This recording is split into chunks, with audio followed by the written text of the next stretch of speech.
Let's break down common Epic Games Store errors you might encounter.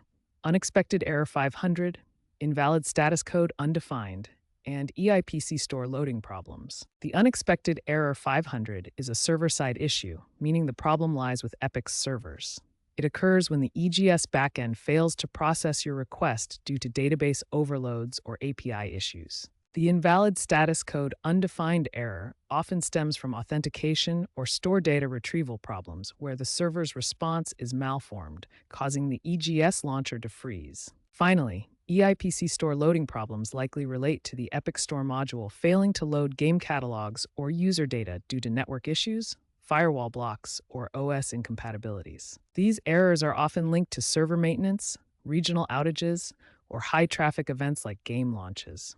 For invalid status code undefined and EIPC store loading problems, start by clearing your EGS cache and verifying game files. Ensure your operating system and EGS launcher are up to date. Check your firewall and antivirus settings to ensure they're not blocking EGS. As a last resort, try reinstalling the EGS launcher.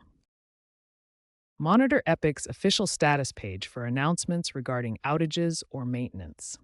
Remember that these errors have been declining since 2023 due to Epic's investments in load balancing, so keeping your software current and checking server status are good first steps. If problems continue, consider using a VPN or contacting Epic's support for personalized assistance.